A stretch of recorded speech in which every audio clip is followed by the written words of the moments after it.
a permanent mass of ice sat on Canada for thousands of years.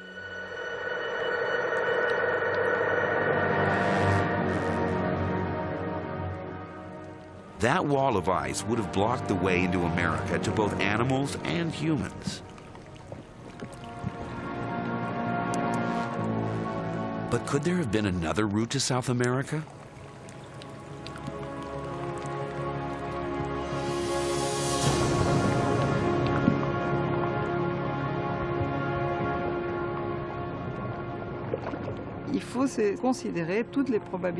One has to consider all the probabilities.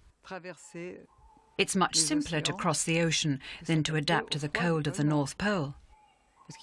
After all, you do need to develop a fairly sophisticated technology to survive in the cold.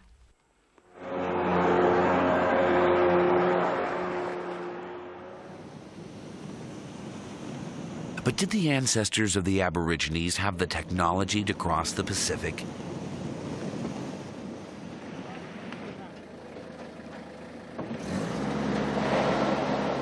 These are the Tiwi people, an Aborigine clan living on Bathurst Island, just off the northern coast of Australia. As far back as they can remember, their way of life has always revolved around the sea.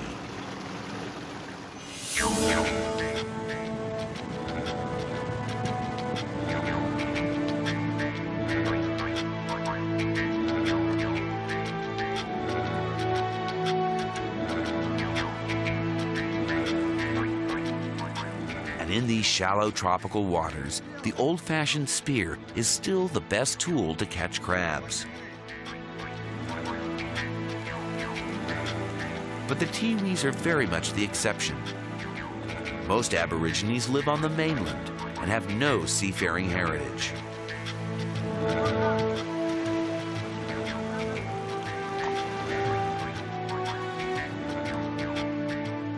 But what about the Aborigines' very earliest ancestors? Might they have been able to navigate?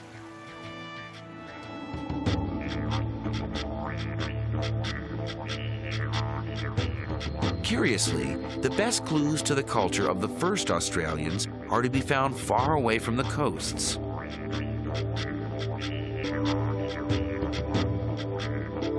This is the Kimberley, a forbidding rock desert on the northern tip of Western Australia.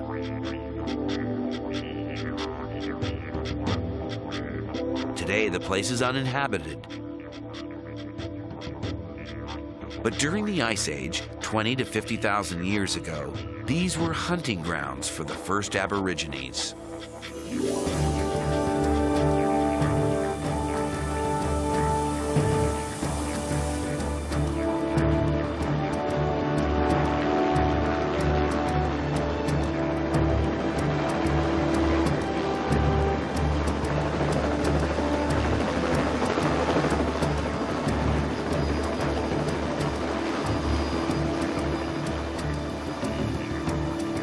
Graham Walsh, an Australian rock art specialist, has devoted his life to finding and recording their earliest traditions.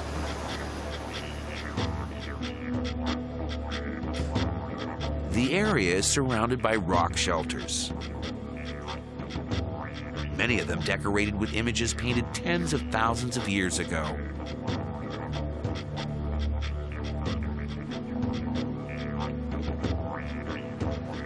In one rock shelter, Graham Walsh has discovered a painting that is about to rewrite the history of seafaring.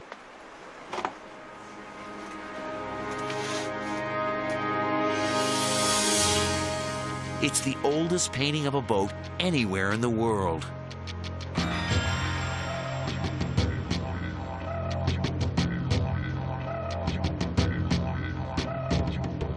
The people in the boat have got very distinctive headdresses on. And they're associated with a type of figures that we call simple northern figures that are found in this area of the North Kimberley here.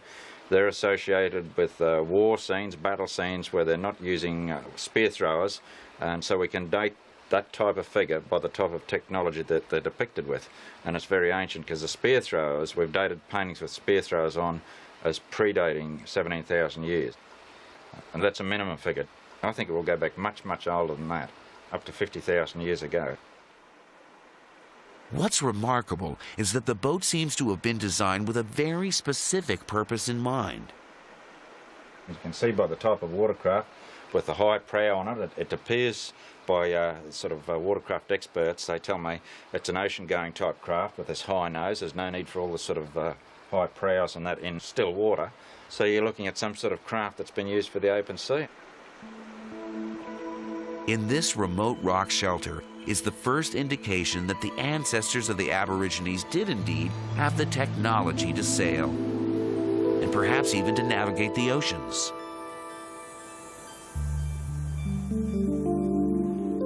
But why would they have wanted to cross the Pacific? The vastness of the ocean was surely a deterrent.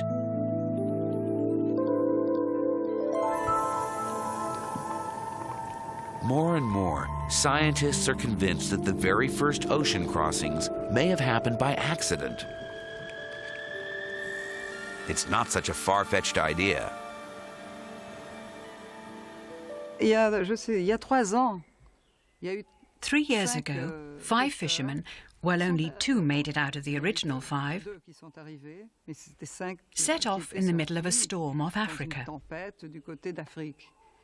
They arrived here in Brazil. They decided to stay. They didn't want to return to Africa. Sure, it was an adventure, an odyssey, but they made it in just 3 weeks. They survived. And if they survived, others could have done so too.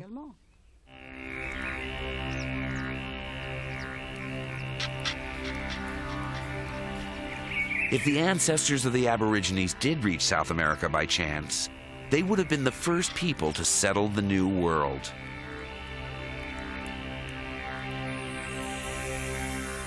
They would have become the American Aborigines. But if this is what happened, where are their descendants?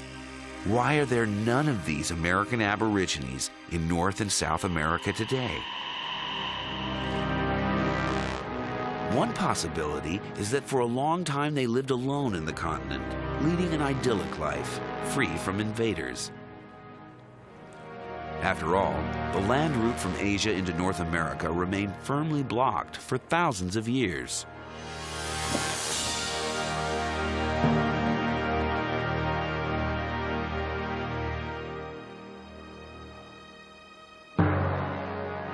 But around 14,000 years ago, the climate began to warm up.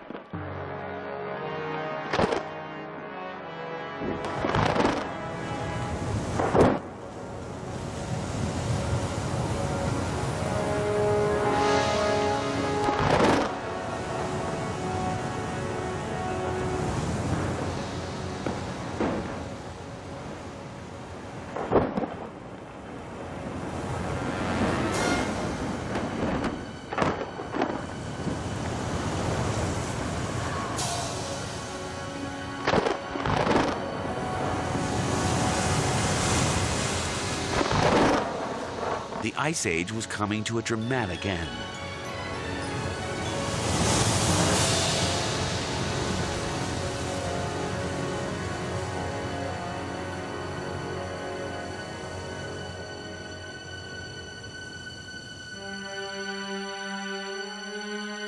In Alaska, an ice corridor opened up. Animals took advantage and crossed through.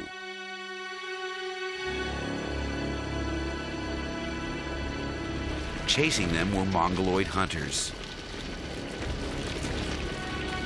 It's well known that around 12,000 years ago, the ancestors of today's American Indians entered the New World.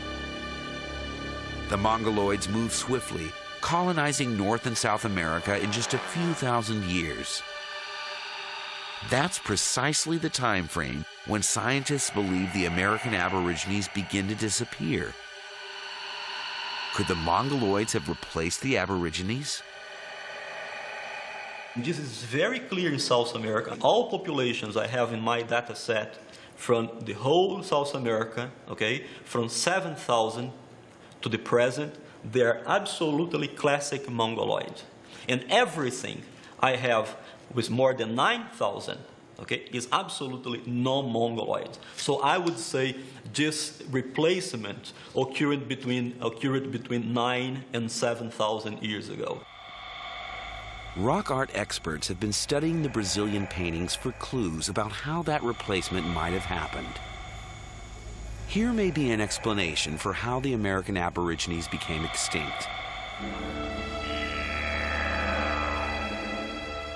This scene shows several men in midair. They look as if they're flying.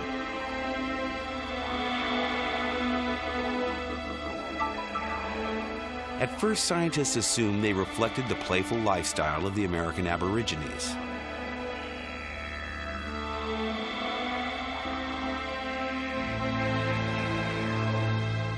But computers can shed new light. Images can be digitally removed and then reintroduced one at a time.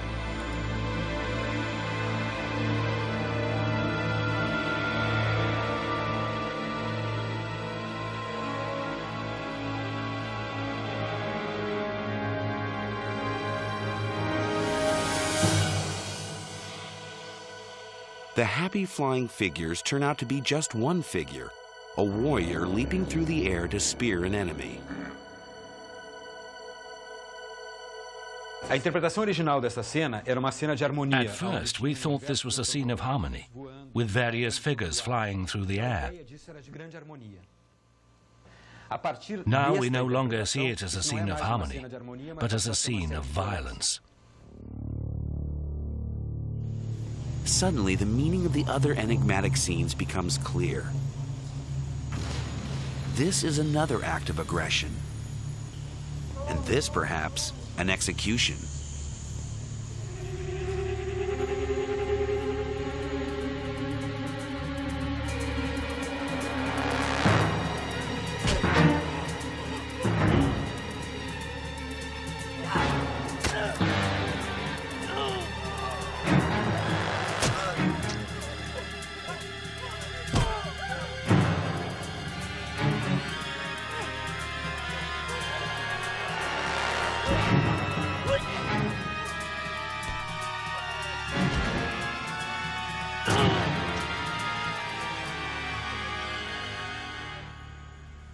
Were the Mongoloids at war with the Aborigines?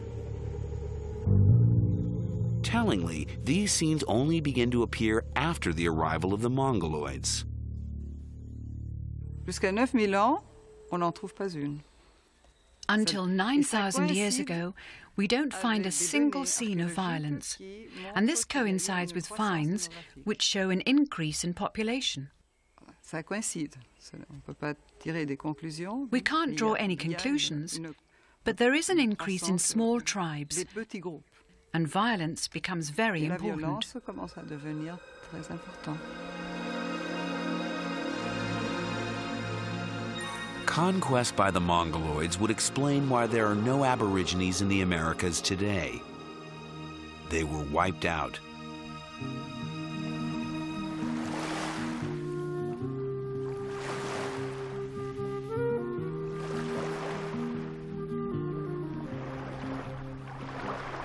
But persecuted peoples often avoid extinction, either through intermarriage with the invader or by escaping into the wilderness.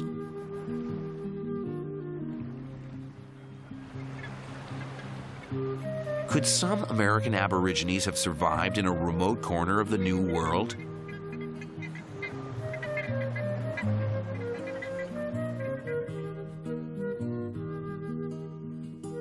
At the southernmost end of the continent lies Tierra del Fuego, a group of islands isolated from the mainland by the Strait of Magellan. The oldest skull found in this part of the world is 9,000 years old. It too was measured by Walter Nevis. 91. This skull also shows a strong similarity with Australians and no similarity at all with nowadays Indians or Mongoloids. Okay, so even in the extreme southern cone of the Americas, okay, was inhabited by these people that has nothing to do with Mongoloids. It seems that some tribes of American Aborigines may have escaped, finding sanctuary